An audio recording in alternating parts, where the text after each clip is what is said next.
Welcome to Career Happy Hour.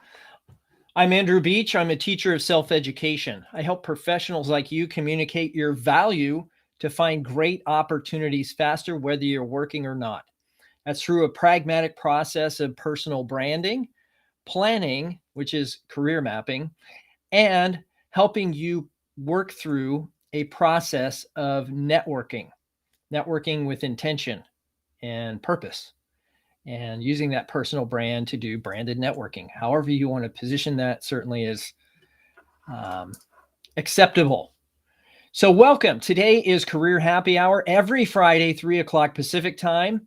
I've made a commitment when I'm available and alive with a pulse that's positive, and I'm in town and not perhaps on vacation or a holiday. Like next week is Christmas Eve, so I may or may not be here. It might be a little more informal.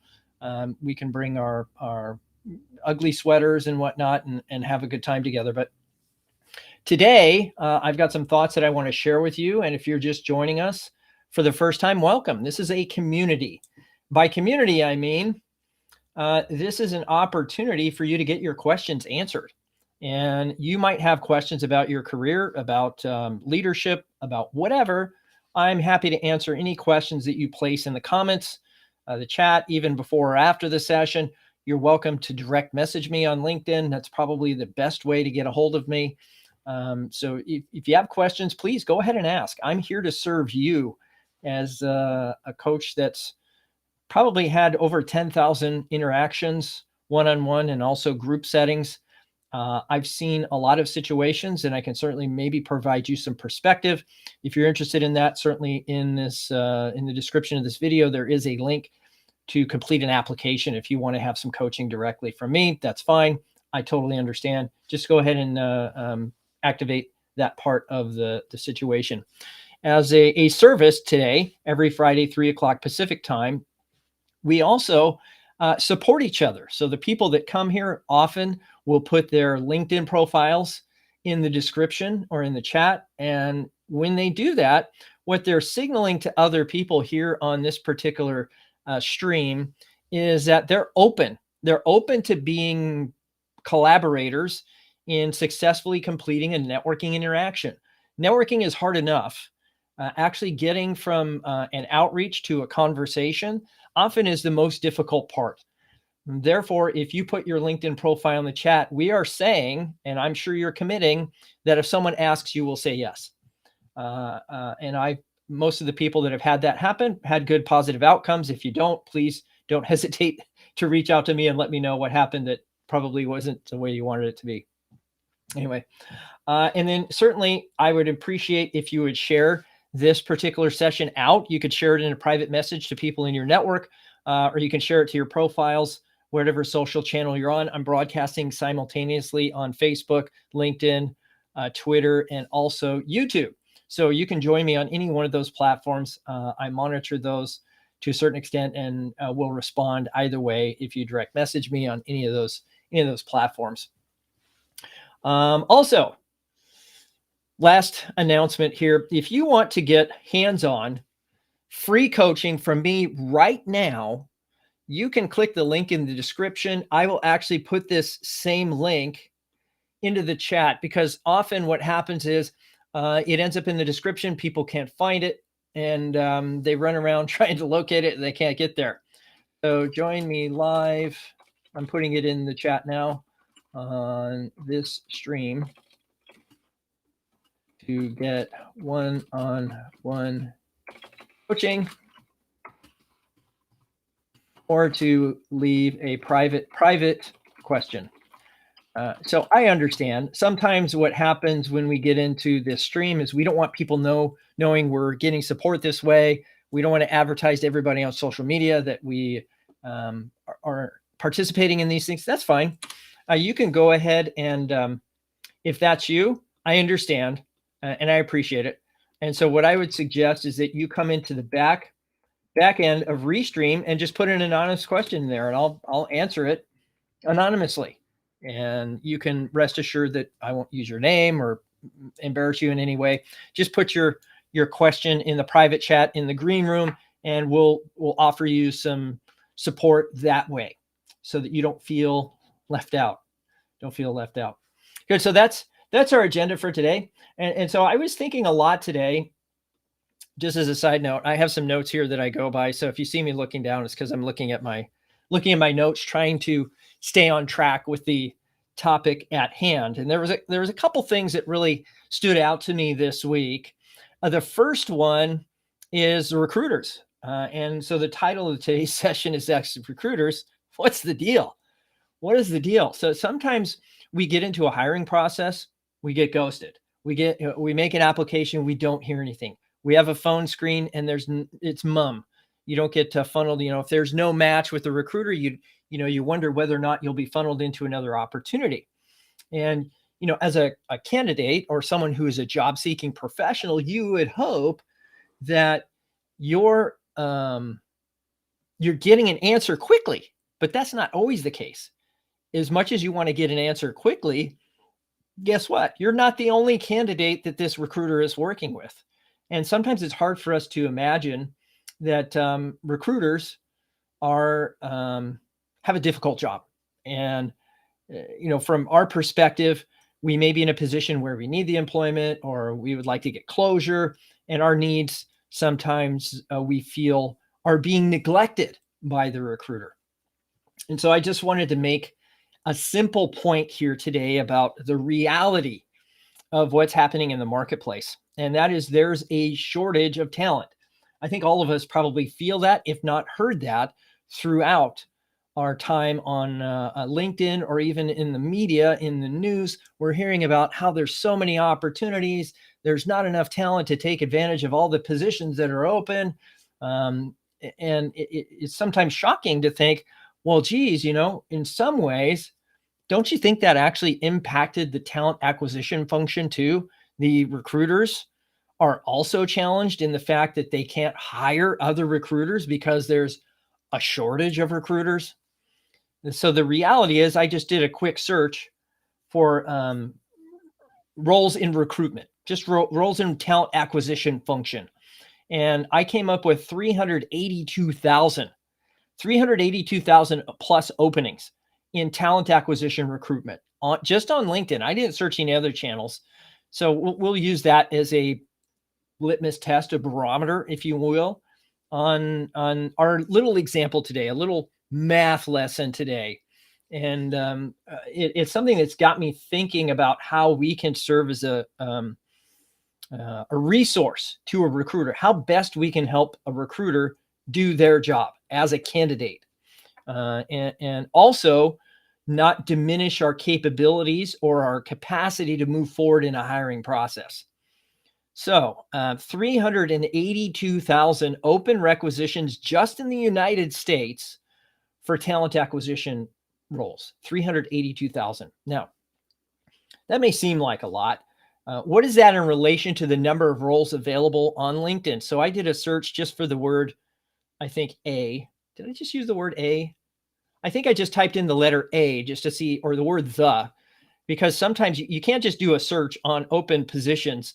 LinkedIn forces you to put in a word of some kind. So I put in the word the, and I got 6.7 million openings on LinkedIn. So let's use that as a barometer. 6.7 million openings on LinkedIn. So here's a question for you. 382,000 openings for recruiters versus 6.7 million openings. That's 17 requisitions per recruiter. Now, I'm generalizing here, of course, but 6.7 million openings, 382,000 openings for recruiters means that each one would be responsible for managing 17 requisitions if it were a correlation that way. So 17 job postings would be managed by each of those recruiters if they were hired today. Okay, you following along with me? Now, I'm sure there's recruiters watching this because I know a handful of recruiters and many of them in my network, wonderful people. And I start to think, how many recruiters today are actually only handling 17 requisitions? They probably think, wow, that would be like a vacation. 17? Many of them probably 30, 40 plus or more requisitions job postings that they're managing on a day-to-day basis. So this is just an exercise that we're doing here, a little math lesson. And I'm sure for each of those openings, there's roughly, let's say 100 applicants. I think that's fairly conservative to have 100 applicants for each role. Some companies have more, some less, but average, let's say 100 applicants just to make the math easy. That's 1,700 individual job applicants per recruiter. 1,700 people. Let's say that this recruiter wanted to, and this was the only thing they did in a 40-hour work week. And I know many recruiters and even people outside recruitment rarely, if ever, work a 40-hour work week. Many of us work more than that, maybe even don't even take a lunch or a break or anything. So if we think about it from that perspective, just taking a vanilla 40-hour week, and all they did was interact with those individuals, they would only have, in a 40-hour work week, that's 144,000 seconds. They would have exactly 84 seconds for each applicant. If all they did in a 40-hour work week was talk to every applicant that came into their system. Do you see the problem here? The challenge that these recruiters face? 84 seconds. What is that? A minute and 24 seconds? I mean, not even 2 minutes can they, they would spend more time dialing the phone. So let's say, 24 seconds just to get you on the phone. They only have 60 seconds. They have exactly 1 minute to spend with you, to invest with you. And then they'd have to dial the next number and go to the next individual. Now, I know that doesn't happen, but this is the reality. This is the reality of many recruiters and many talent acquisition functions today, is how do we take these 1,700 individuals that I'm managing as a recruiter? I'm using those as general numbers, of course. Your mileage might vary. But how do I get from 1,700 to a slate of candidates and an identified finalist that I can submit an offer to? And some of this is normal for recruiters to have these discussions. Talent acquisition teams probably have these discussions all the time. So it's nothing new to you. I'm talking to the candidates now, and the candidates need to have a little bit of grace and understanding for some of the recruiters that are really overworked. Now, that doesn't mean they're all overworked or all of them are good. No, not by any stretch. In any profession, there's the top 1%, and then there's everybody else. Just as there's the bottom 1%, the worst of the worst, right? In any profession. That's not just recruitment, that's any profession. So we're not looking here to paint with broad strokes. We're here to say that it's a challenging job being a recruiter today, and has been for some time, because many recruitment functions are not seen as strategic. They're seen as administrative. And that's unfortunate. I think it's very sad. You're seeing an emergence, I think, of the role of recruitment coordinator. Why? Because of the enormous administrative burden that recruitment has on a recruiter. And so now they have an assistant or an admin that helps them, a recruitment coordinator, someone just to manage all of the admin.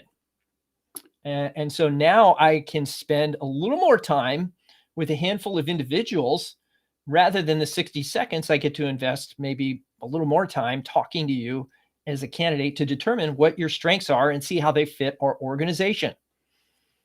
Okay, now I'm talking as a recruiter from that perspective. So as a candidate, we should have a little more understanding and, realize that the recruiter, some of them feel their job is not rewarding or perhaps even fruitful. And, sometimes you wonder whether or not, everybody, you would hope everybody is doing the exact job that they were intended to do. They're living in their area of passion, all those things.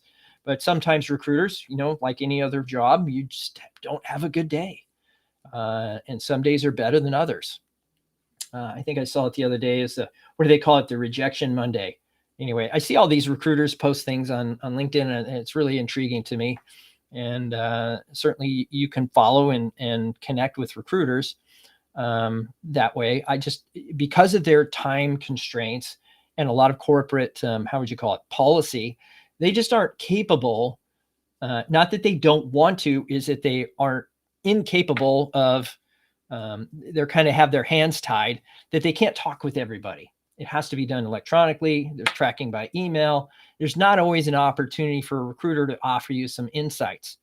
Now, that doesn't dismiss the responsibility of the organization to get back to you and close the loop on any correspondence, or, the applicant tracking systems all have capabilities with which they can actually tell you, where are you in the hiring process? What does that look like? Are you moving forward? Are you not moving forward? Is that closed out? Did you guys pick somebody already? Wouldn't it be nice just to have a system set up where people could actually do that? And every company, every large organization of any moderate size is going to have an applicant tracking system that has that capability. It just needs to be set up properly so that you are kept in the loop on what's happening with your candidacy, because that's the number one most frustrating thing for anyone, to not know where they stand in a hiring process, especially when you maybe had a good performance at the interview. It's a company you'd love to work for. They've given you every indication, wink, wink, that you're going to move forward in the process. And so you're sitting there flying on cloud 9, only to have the balloon burst, and you fall out of the clouds and hit the earth with a giant thud. And I don't want anybody to hit a giant thud. And so the only thing we can do as candidates is do our best to recognize that the recruiters have a difficult job. And in a lot of ways, asking them questions will help them do their job better. And what I encourage people when we're preparing for interviews is that, and this is one of the things that I think is maybe a challenge or something for the recruitment community to respond to here in this particular live stream, is how much of your time as a recruiter, and I would like to know your perspective truthfully. I'm curious how hard it must be to not evaluate people versus some kind of yardstick of requirements. And, in the first 2 or 3 minutes of that conversation, based on the dialogue you're having, to not automatically have made a judgment on that person before you've had a chance to see what they really have to offer that role. Now, I recognize there's just occasions where there isn't a fit. But in today's market, I don't know if you can go with the, hey, if they don't meet these 3 criteria, you have to exclude this person. I don't know if you can afford to do that for a couple of reasons. First, it's going to reflect on your employment brand that you didn't do your very best to try to find a spot for this person, or at least accommodate them and give them a fair evaluation. And second, you're overlooking the fact that often we miss that we're biased individuals. Every human being is biased in some way, either yes or no. We're looking for someone that looks like what the hiring team has told us they think they need. And that's a challenge. Sometimes it's better just to go, I follow, I can't remember his name. In fact, we just had an alert from him. He had a poll that ended. What is his name? Let me see if I can find. I always forget the guy's name. Lou Adler. That's it, Lou Adler.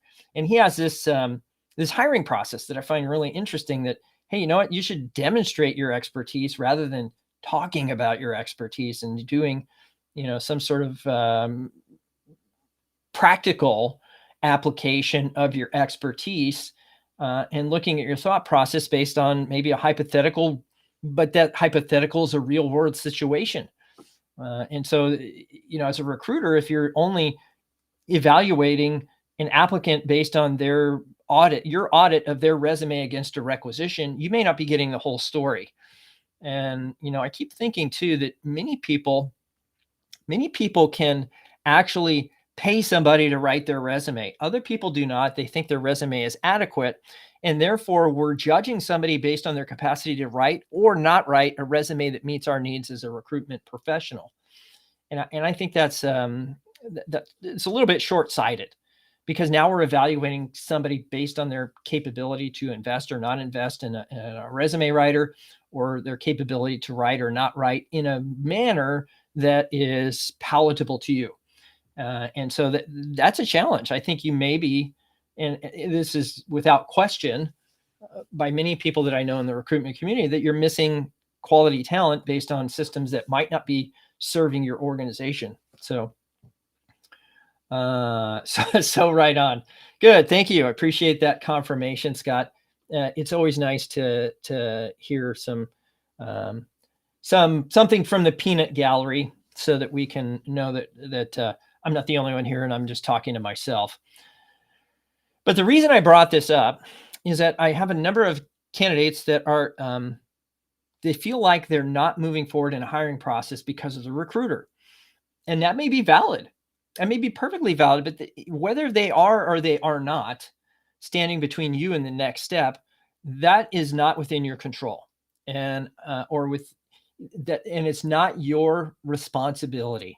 Let's put it that way. It's not your responsibility to make sure the recruiter is doing their job. It's not your responsibility. It is your responsibility to see who you may know inside that organization a step closer to the operation you want to work in. Now, if it's recruitment and you want to go into talent acquisition, then you're in the right place. Talk to recruiters, talk to people in HR talent acquisition. Perfect spot. Most of the people that watch this stream are not in talent acquisition. They don't work in HR. There are some, but not everybody. Most of the people watch the stream might be in software development or engineering or some other capacity. Why would you invest all of your time in talking to somebody that's time starved and doesn't have time for you and isn't responding? That would be super frustrating. If every time you reached out to an organization through their recruitment function, you didn't get any response and yet you kept doing it, makes me wonder. But I think the funny thing is the people most interested in you, the people most interested in having the best candidate in place are the hiring teams that are going to work with that person. It's not always the recruiter. Once the recruiter has done their function, they often move on to the next requisition. And that's just the nature of the operation that they're in. And so, yes, there may be a connection in some way between the onboarding and how that works out, and the quality of hire could be evaluated by the end of the year. Certainly those things happen. Not missing that at all. But as a candidate that's looking to get hired at an organization that you want to work in, whether you're working or not, having those connections and making them inside the operation that you want to work in is key to your success, not just with the recruiter and what you present to them with your resume application, but also in establishing trust and credibility with the hiring team. It's like you're covering all the bases. And whether there's an open position or not, let's assume there is an open position. It's just not advertised or you're not aware of it. Does that happen? Yes. Do people get placed internally all the time without, some kind of by an appointment or some, loosely held process? Yes, it happens all the time. I just want it to happen to you. And the way that can happen to you, especially if you're outside the organization, is to start building those relationships.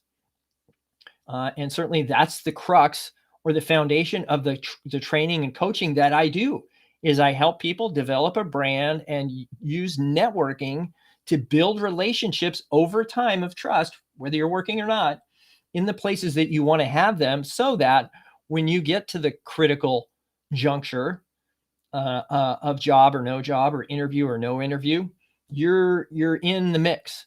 You're part of the discussion. They may even, and I've seen this done before, create a position for you based on what you've established as your credible source of expertise. How great would that be? How great would it be if you came to an organization, you met with them, you said, here's my skill sets. Wow, that sounds great, Andrew. We'd love to have you come in, but we don't have any open positions. Thanks for coming. And that's the end of the conversation. That's exactly often what happens if I approach somebody with a position of demand for employment. And if I come from a position of demand for employment at your organization, and that's the sole purpose of my interactions with your organization, then I'm developing a tactical and transactional relationship. Not that that's bad. It's just not as effective for you in getting hired to have tactical transactional relationships. It's just not. And therefore, I always encourage, and this is something I learned from Scott Picard, the gentleman that I do Job Seekers Radio podcast with. You can look it up, jobseekersradio.com. It's a podcast that Scott and I have done. And he talks a lot about a passion project. Now, it doesn't have to be a passion project, but it can be a subject matter expertise that you're doing in terms of a analysis, or you're putting together a report, or doing a survey, or gathering data, whatever you want to call it, around your subject. Now, the subject ought to be something you know a lot about that's current and relevant for today. So one of the examples I had today is, how do I engage mobile work teams during a global pandemic when our distributed workforce has cratering engagement levels? Okay, so if that was my topic of interest, I would come to an organization and I'd start asking questions about the symptoms of an organization that has dysfunctional engagement because of a global pandemic and distributed work teams, and how do we engage effectively in that kind of context, knowing that hybrid is probably here to stay. That is a topic that I could talk a lot about. On a side note, right? I could talk a lot about that kind of context, and I could probably present a whole training session on that topic. But anyway, the reason I'm here, though, is to support candidates, people, job-seeking professionals that are looking for something better. And if you're looking for something better, of course, you're more than welcome to engage the application below. If you want to do coaching with me, I'd be happy to have a discussion with you about what that would look like. And I'm happy to make that commitment. So if you have questions, by all means, put them in the chat. Let me see here. What questions do you have? Ask me a question. Put it out there. I'd like to hear from you. What questions do you have for me or for this topic? Sometimes this topic is really helpful. When we're talking about how quiet it gets during the end of the year and nobody's talking to me, and a lot of companies are going dark for the next 2 weeks. So your opportunity now is probably internal, right? You're looking internally to yourself, to your internal circle of influence, because of reaching out cold over the holidays to people where their offices are dark is going to have varying degrees of success. And we talked about this, early October, is that, hey, it's the fourth quarter, October, November, December, fourth quarter. We need to start making connections now if we want to get hired and placed in January. And now that it's on the crux of the holiday season, and next week we have Christmas, and the following week we have New Year's, it's the type of thing that organizations, they're going to go dark. They're going to turn off the phones. They're going to turn off their internet, hopefully, unless they're an organization that's in retail. And you're going to be talking to people in first week of January. That's just the way it is. So now I'm thinking, okay, well, what about goal setting? What about year in review and goals for next year? We could do that. What about skilling up? Maybe take some LinkedIn learnings. There's a lot that you can do between now and the end of the year, in addition to your search, knowing that come January is likely when people will respond. Now, there is the opportunity, quite interestingly enough, to meet people in public. So if you are in a position to do that and you're comfortable doing that, then I would start looking around for things to do in the community to give back. I've rung the bell for Salvation Army. I didn't do that full time. I did that as a break for the people who do that full time, and they appreciated having a chance to grab, a hot chocolate, a cup of coffee, a bite to eat. And I would be the relief for that. So let me see. Let's see what Scott has to say here. Scott says recruiters have their own agendas, of course. How does someone have better agency for themselves? They just give them, so I don't know if it's agency. I think people need to give themselves permission to have agency. And agency means self-advocacy, really. And so if you're taking agency of the situation, is that you're shepherding your own candidacy. And that means if I'm not getting traction with recruiters, I have some options to make. I can go to another organization. I can try another, another requisition or another job posting in that same company. I can try a different person inside that company. It just really depends on how much you want to work for that organization or not. And if it's not part of your plan or your strategy or your mission or vision, and it doesn't align with your values, then by all means, move on to the next one. The way you give yourself agency is not to be attached to the outcome, and that's hard to do. Not being attached to an outcome when you don't have one is hard. Not being attached to an outcome when you've gone through the whole process and there's nothing there, and it's been 3 weeks and you had no offer, it's hard. Let's be clear, it's not easy.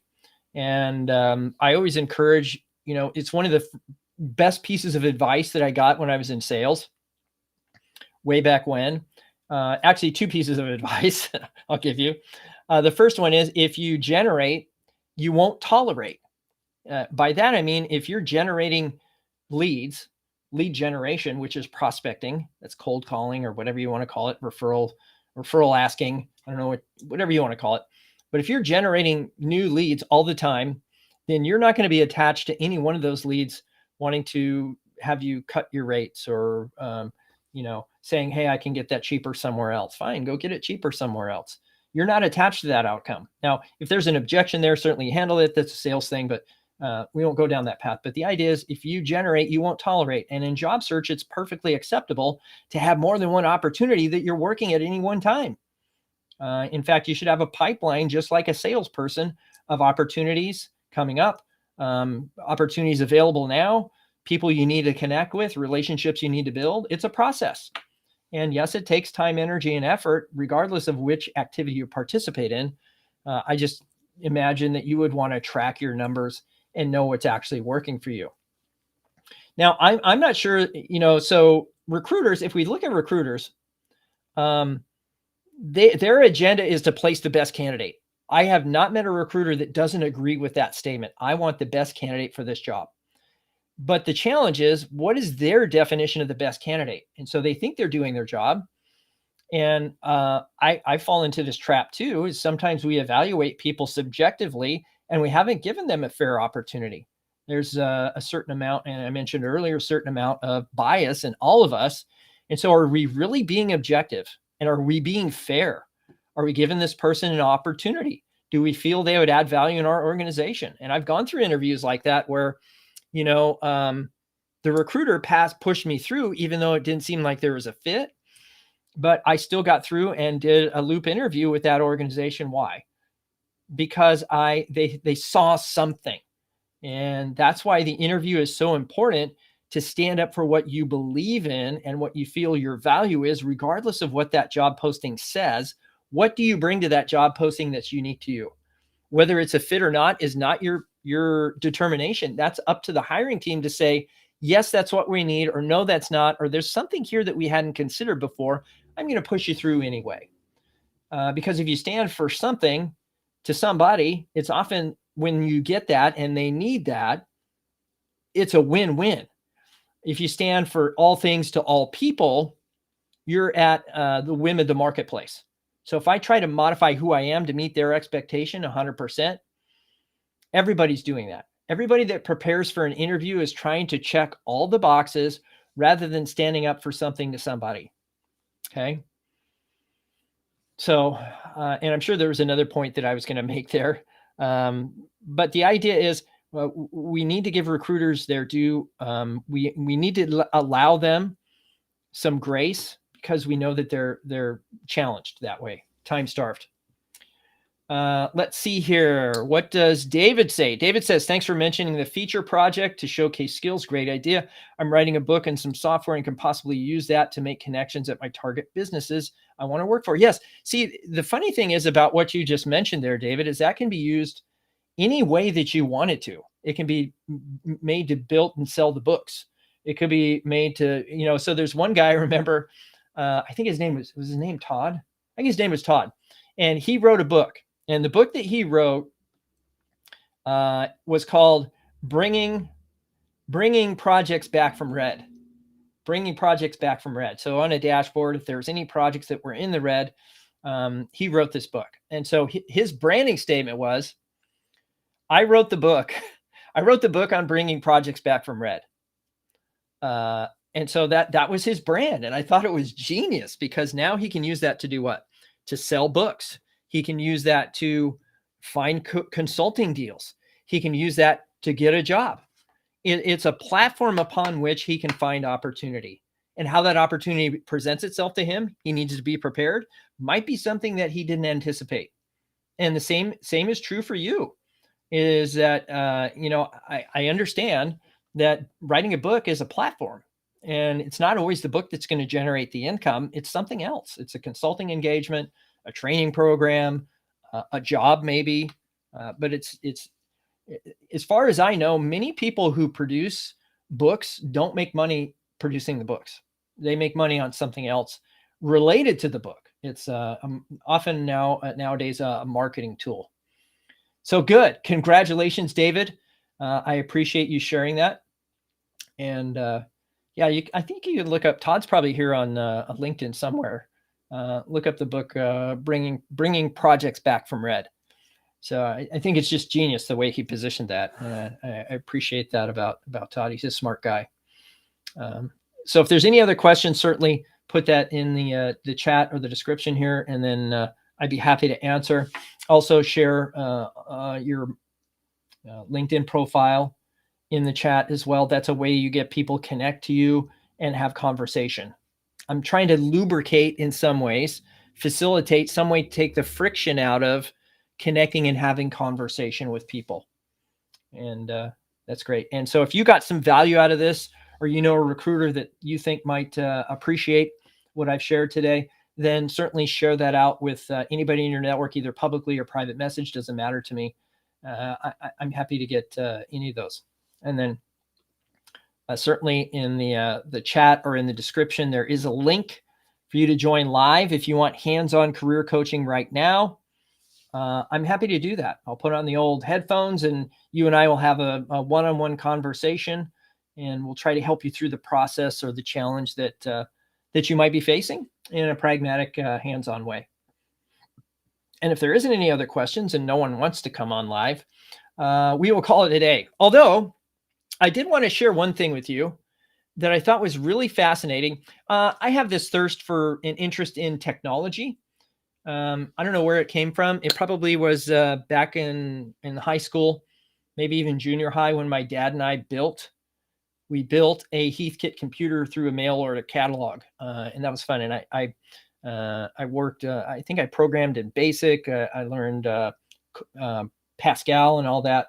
But anyway, I saw this tool or this website that sells software tools. So these people, they produce a tool. They want to get a series of beta testers for this tool. And so they'll sell lifetime licenses. It's called AppSumo. So some of you may be already familiar with this, but I wanted to share my screen because there was one tool on here that really caught my eye that I think you might be really interested in. And so let's go ahead and show you that now. And what I will do is, I think I have a link here. This is an affiliate link too, by the way. So if you want to use this and check out this tool, I'd like to see, because I'm definitely going to be buying it and trying it out because I want to see how it works. But it's called Lazy Apply. And what this will do is this will actually apply for you, allow you to maybe get the emails off of LinkedIn profiles. I find that interesting, doing screen scraping or whatever. And I'm willing to try it if you are, and hopefully it's not against the LinkedIn terms of service, but I will go ahead and leave the, I'll put this in the chat. I'll leave the link to this AppSumo page. I'll put that in the chat here. And then, but this Lazy Apply, what it does is it automatically applies to thousands of jobs in a single click on platforms like LinkedIn, Indeed, and many more. Do you find yourself applying to new jobs every day, not focusing on learning new skills? Looking for a job is hard. That is true. What's even harder is meeting people and doing the networking if all you're doing is making applications. And so wouldn't it be great if you could save all your information once and then apply to jobs for you? Yeah, I think I might try this just to see how it works. And then maybe report back my results to see if it actually netted me anything of value. And so if you're into that, great. If you're not, that's okay too. I will put the link to this tool. Let me get back to the live stream on LinkedIn here, and I'll put it in the chat there because it doesn't come across. Let's see. There we go. It's called Job Lazy. Is that Job Lazy? Lazy Apply. Yeah, Lazy Apply. So if that's you, go ahead and use that link. It is an affiliate link, so I will acknowledge that. I think if you join and buy that, I get like $10 credits on AppSumo or something. But don't use that as a reason to buy or not buy. If you think it's appropriate for you, then by all means, take advantage of it. I'm going to get it. I'm going to see how it works, and maybe I'll do a tutorial on it and post that up on YouTube. And if you want to check that out, you certainly can. All right. Thank you, David. I appreciate that. Happy holidays. Merry Christmas if you celebrate. Happy Hanukkah, Kwanzaa, whatever you celebrate. I hope you have the best holiday. I'll maybe be here next Friday, maybe not. I'm just giving you a heads up. It is the cusp of the holidays, and it happens to fall on a Friday. It is what it is. So I may be here, I may not. If I am, great. If I'm not, we'll see you all on New Year's Eve. I probably will do something New Year's Eve. So maybe we can celebrate the year together, put one to bed and wake one up the next day. So take care, everyone. Stay safe, be well, and we'll see you next Career Happy Hour.